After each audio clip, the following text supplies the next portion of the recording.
भावना अपनी माँ यशोदा के साथ मिलकर एक बुटीक चलाती थी। भावना जब छोटी थी तभी उसके पिता का निधन हो गया था। उसके बाद उसकी माँ ने सिलाई का काम करके भावना को पाल पोस कर बड़ा किया। अब भावना भी अपनी माँ की तरह ही बहुत अच्छी सिलाई करती थी। भावना, मेरा सलवार कुर्ता तैयार हो गया ना? मुझे शाम को फंक्शन में जाना है। आंटी जी, सूट पूरा रेडी है, बस डिजाइनर बटन लगाने बाकी हैं। मैं आपको आधे घंटे में दे दूंगी। आप सलवार में डिजाइन डोरी बोल रहे थे ना, वो दुकान पर खत्म हो गई है, इसलिए माँ बाजार से लेने गई है। जैसे ही वो लाएंगी मैं आपका सूट तैयार कर दूंगी। वो लीजिए, माँ आई गई। अरे सुमन बहन जी, सूट जल्दी करवा दो, शाम का फंक्शन है। चिंता मत करो रेखा बहन जी, मैं सामान ले आई हूँ, बस लगाना रह गया है। मैं आपको आधे घंटे में फोन कर दूंगी। माँ, तुम पहले रोटी खा लो, इतनी देर से बाजार में घूम रही हो। लाओ बटन और डोरी मुझे दो, मैं लगा देती हूँ। अरे मैं तुझे बताना ही भूल गई, अभी बाजार में पता है कौन मिला था? कौन मिला था माँ? अरे तुम्हारे पापा जिनकी फैक्ट्री में काम करते थे, उनकी पत्नी मिली थी। सुमित्रा देवी नाम है, बहुत अच्छे लोग थे। उनकी बेटी तुम्हारे बराबर की है। तुम्हारे पापा के जाने के बाद फिर हम लोग यहाँ रहने के लिए आ गए तो उनसे कभी मुलाकात ही नहीं हुई। आज मिली तो बता रही थी उनकी बेटी की शादी आ रही है। मैंने भी उन्हें बताया कि हम बुटीक चलाते हैं, तो खुश हुई सुनकर। बोल रही थी अपनी बेटी की शादी के लिए थोड़े सूट सिलवाने हैं। तो मैंने कहा कोई बात नहीं, दे जाना, अच्छे से तैयार कर देंगे हम लोग। क्यों, ठीक है ना? हाँ ठीक है माँ। वैसे वो कब आएंगे? वो कल आएंगी अपनी बेटी के साथ सूट देने के लिए। अगले दिन सुमित्रा देवी अपनी बेटी मधु के साथ शादी के सूट देने के लिए आ जाती हैं। ये मेरी बेटी मधु है, इसी की शादी है। अच्छा, चिंता मत करो बेटी, हम तुम्हारे लिए शादी का बहुत बढ़िया सूट तैयार करेंगे। भावना बहुत ही अच्छे डिजाइनर सूट तैयार करती है। आओ मधु, मैं तुम्हारा नाप ले लेती हूँ।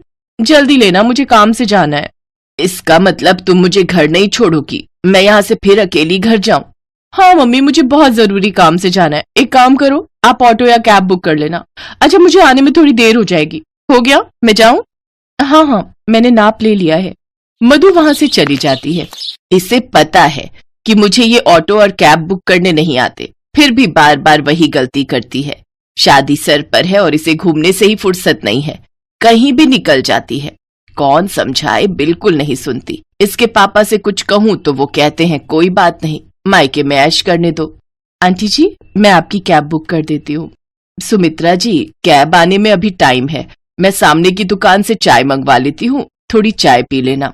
भावना कैब बुक कर देती है। सुमित्रा देवी चली जाती हैं। तुम गुलशन की वाइफ से कपड़े सिलवा रही हो? अच्छा, उन्होंने बुटीक खोला हुआ है, सुनकर बड़ी खुशी हुई। गुलशन भी बहुत ईमानदारी से मेरी दुकान पर काम करता था, बहुत ही नेक इंसान था वो। मुझे पता है, इसीलिए मैंने सोचा मधु की शादी के सूट सिलवा लूंगी तो थोड़ा उन्हें भी फायदा हो जाएगा। मधु नहीं आई तुम्हारे साथ? तुम अकेली आई हो?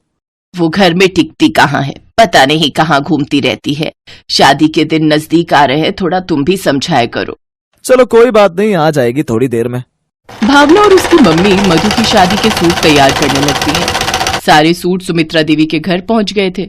सूट बहुत ही सुंदर तैयार किए हैं भावना बेटा, तुमने इन पर बहुत ही सुंदर डिजाइन किया है। मधु, देखो तुम्हारी शादी के सूट आ गए हैं। मम्मी, आपको पता है मुझे इन सब में कोई इंटरेस्ट नहीं है। आपको ठीक लग रहे हैं ना? तो बस अभी मेरे पास टाइम नहीं है, मेरी पार्लर की बुकिंग है, मुझे पार्लर जाना है। मधु, कल शादी है, तुम अकेले पार्लर जा रही हो, किसी को साथ ले जाओ। मम्मी, अब मैं कोई बच्ची नहीं हूँ, आ जाऊंगी थोड़ी देर में। अच्छा आंटी, मैं चलती हूँ। भावना चली जाती है। अगले दिन मधु की शादी थी। सुमित्रा देवी और उनके पति ने शादी की सारी तैयारी कर ली थी। सुमित्रा देवी ने भावना और उसकी माँ यशोदा को भी शादी में बुलाया था। सब लोग शादी में पहुंच चुके थे, बस इंतजार था तो मधु के मंडप में आने का। पर जैसे ही सुमित्रा देवी मधु को लेने के लिए उसके कमरे में जाती हैं, वो देखती हैं कि मधु वहां नहीं है। मधु एक चिट्ठी छोड़कर भाग गई थी। तभी भावना वहां से गुजरते हुए सुमित्रा देवी को रोता हुआ देख लेती है। उसे ये बात पता चल चुकी थी कि मधु शादी छोड़कर चली गई है। आंटी जी, मधु का नंबर होगा, आप कहे तो मैं कॉल करके देखती हूँ, क्या पता उठा ले। हाँ, मिलाओ तो जरा। भावना मधु के मोबाइल पर फोन मिलाती है। मधु भावना का फोन उठा लेती है। मधु, तुम्हें पता है सब लोग आ चुके हैं, शादी का मंडप तैयार हो चुका है, मेहमान तुम्हारी राह देख रहे हैं, लड़के वाले हमारा इंतजार कर रहे, तुम कहाँ हो और ये चिट्ठी में क्या लिख कर गई हो? कि तुम्हें ये शादी नहीं करनी। ये सब क्या है बेटा? ओह मम्मी, ये सच है, मुझे ये शादी करनी ही नहीं थी। मैं किसी और से प्यार करती हूँ। आपने और पापा ने मेरी बात को नहीं माना, इसलिए अब मैं अपने प्यार के साथ भागकर शादी कर रही हूँ। मैं अब नहीं लौट सकती। फोन काट दिया, किसी और से शादी कर रही है। मैं क्या जवाब दूं सबको, कुछ समझ नहीं आ रहा। मधु के पिता को भी सारी बात पता चल जाती है। वो गुस्से में भर जाते हैं, पर उस समय कोई कुछ नहीं कर सकता था। लड़के वालों को कमरे में बुलाकर सारी बात बताई जाती है। भावना भी वहीं खड़ी थी। अब एक ही रास्ता है जी, अगर आप लोग मधु की जगह भावना को अपने घर की बहू बना ले। नहीं नहीं, ये कोई जबरदस्ती नहीं है। भावना बहुत अच्छी लड़की है। हम इसका भी कन्यादान वैसे ही करेंगे जैसे मधु का करना चाहते थे। समधी जी, मैं जानता हूँ हम गलत है। हमारी बेटी यहाँ से भाग गई है, हमारी इज्जत अब आपके हाथों। मधु के माता पिता रोने लगते हैं। तभी दूल्हा, जिसका नाम आशीष था, वो बोला, मुझे भावना से शादी करने में कोई एतराज नहीं है। भावना, क्या तुम मुझसे शादी कर सकती हो? क्योंकि अगर मधु अब वापस भी लौटेगी तो भी मैं उससे शादी नहीं करूंगा। उसने शादी जैसे पवित्र रिश्ते का अपमान किया है। पर मेरे संस्कार ऐसे नहीं कि मैं बूढ़े माता पिता को रुलाकर समाज के सामने उनकी इज्जत गिराकर यहाँ से बिना दुल्हन के चला जाऊं। आंटी जी, अंकल जी, मैं शादी के लिए तैयार हूँ। पर आंटी जी, आपको तो पता ही है, मैं और माँ एक छोटा सा बुटीक चलाते हैं। और आशीष जी, आप। भावना ठीक कह रही है सुमित्रा जी, मुझे भी शादी से कोई ऐतराज नहीं है। मुझे तो वैसे भी भावना की शादी करनी ही थी। और फिर आशीष जैसा होनहार लड़का मेरी बेटी भावना को बहुत खुश रखेगा, ये मैं जान चुकी हूँ। पर भाई साहब, बहन जी, मैं अपनी बेटी के साथ मिलकर एक छोटा सा बुटीक चलाती हूँ। ये बात सुमित्रा जी जानती हैं। आप जैसे ऊंचे खानदान में। बहन जी, हमें भावना जैसी लड़की अपने घर में बहू मिले, हमें इससे बढ़कर और क्या चाहिए? हाँ बहन जी, हमें भावना बहू के रूप में स्वीकार है। सबकी रजामंदी से कुछ ही पलों में मधु की जगह भावना दुल्हन बनकर तैयार हो गई। भावना ने तो सपने में भी ऐसा नहीं सोचा था कि वो इतने बड़े घर की बहू बनेगी। पर रिश्ते तो संजोग से मिलते हैं, और शायद भावना के संजोग से ऐसे ही शादी करना लिखा था। यशोदा भी बहुत खुश थी कि उसकी बेटी एक बड़े घर की बहू बनी। भावना के कारण सुमित्रा देवी के घर की इज्जत बच गई। समाज में उनका मान वैसे ही कायम रहा जैसा था। सुमित्रा देवी अपने पति के साथ मिलकर भावना को बिल्कुल अपनी बेटी की तरह विदा करती हैं। सबके आशीर्वाद से भावना खुशी खुशी अपने ससुराल विदा होती है।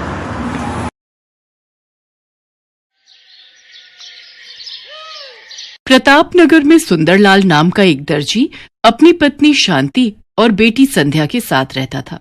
संध्या का रंग सांवला था, इसलिए उसके लिए कोई भी रिश्ता नहीं मिल रहा था। इसी कारण सुंदरलाल और शांति परेशान थे। सुंदरलाल, मैंने कुर्ता पजामा सिलने दिया था, तैयार हो गया क्या? बस एक पक्की सिलाई करनी बाकी है रामलाल जी। अच्छा, फिर मैं लड़का भेजूंगा, उसी के हाथ दे देना। शाम को शादी में जाना है, इसलिए थोड़ी देर में करके दे दो।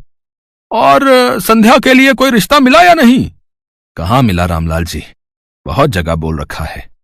बाकी मैंने तो भगवान पर छोड़ रखा है, वही मेरी बेटी का अच्छा भविष्य तय करेंगे।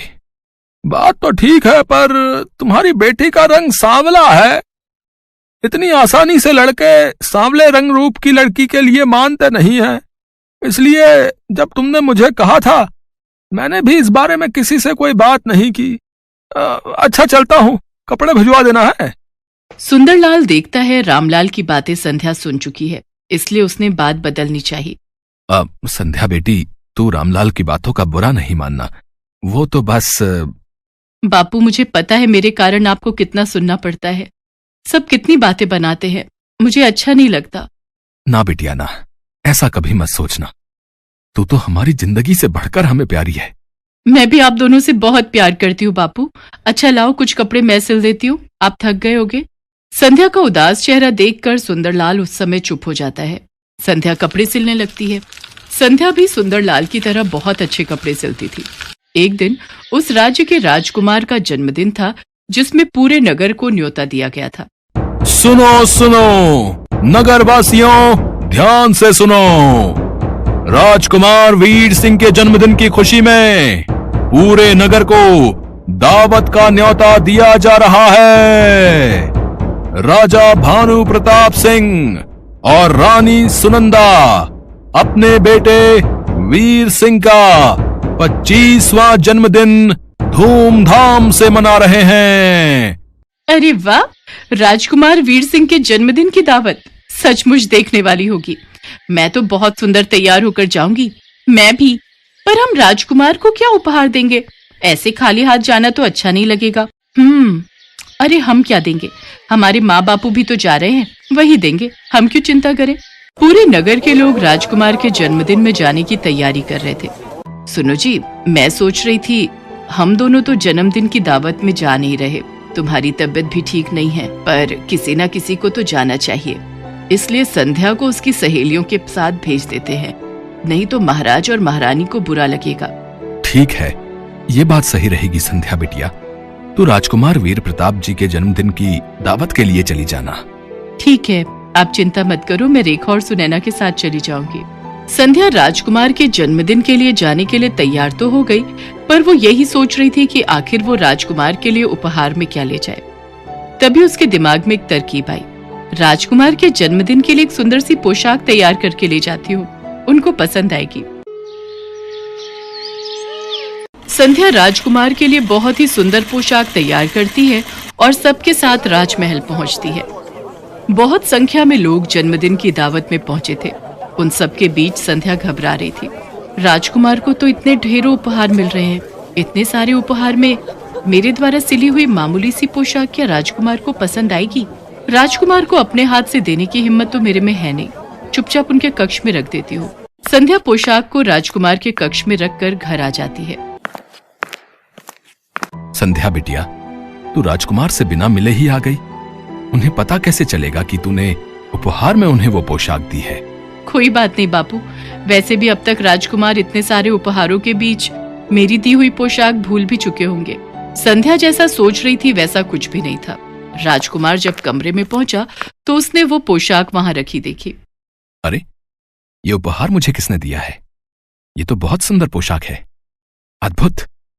मुझे जहां तक याद है सबने मुझे उपहार दिए। मैंने सबका चेहरा देखा, पर यह उपहार तो मेरे हाथ में किसी ने नहीं दिया। कैसे पता चलेगा कि यह उपहार किसने दिया है? और मेरे हाथों में दिए बिना ही यहां मेरे कक्ष में रख दिया। राजकुमार महाराज, महारानी, सेनापति, दास दासी सबसे पूछता है, पर किसी को भी इस बारे में कुछ नहीं पता था। राजकुमार हैरान रह जाता है कि ऐसा क्यों हुआ। किसी ने अगर इतना सुंदर उपहार देना भी था तो उसको सामने से देता, चोरी छुपे कौन रख गया? राजकुमार वापस अपने कक्ष में आता है, तभी उसकी नजर अपने द्वार पर अटके एक दुपट्टे के टुकड़े पर जाती है। राजकुमार महल की सभी दासियों से दुपट्टे के टुकड़े के बारे में पूछता है, पर किसी भी दासी के पास ऐसा दुपट्टा नहीं था। राजकुमार को यकीन हो जाता है कि ये टुकड़ा यकीनन उसी लड़की के दुपट्टे का है जो उसके कमरे में वो पोशाक रख कर गई है। राजकुमार इस बात का पता लगाने के लिए पूरे नगर में सैनिकों को भेजता है। वो पोशाक किसने दी उसके लिए सब मना कर देते हैं। भाई, हमने तो बहुत महंगा उपहार दिया था। राजकुमार को चांदी की प्याली दी थी। हमने ये उपहार में पोशाक नहीं दी। उस समय सुंदरलाल, उसकी पत्नी और बेटी संध्या जरूरी काम से नगर से बाहर गए हुए थे, इसलिए उनसे पता करना रह जाता है। पर सैनिक ये बात राजकुमार को नहीं बताते। राजकुमार बहुत परेशान था। अब तो उसके पास एक ही रास्ता था, इस दुपट्टे के टुकड़े की असलियत जानने का। माँ, पिताजी, अब मेरे पास एक ही रास्ता है। मैं अपना स्वयंवर रखना चाहता हूँ, ताकि उस स्वयंवर में सभी लड़कियां आए और वही पोशाक पहने जो उन्होंने मेरे जन्मदिन के उत्सव में पहनी थी। मुझे पता चल जाएगा कि ये दुपट्टे का टुकड़ा किसका है। फिर मैं उसी लड़की से विवाह करूंगा। इससे मुझे अपने प्रश्न का उत्तर भी मिल जाएगा। ठीक है पुत्र, अब तुम इस योग्य हो चुके हो कि तुम अपना जीवन साथी चुन सको। जैसी तुम्हारी इच्छा पुत्र। हम आज ही नगर में तुम्हारे स्वयंवर की घोषणा करवा देते हैं। राजकुमार उस दुपट्टे के टुकड़े के बारे में किसी से कुछ नहीं कहता।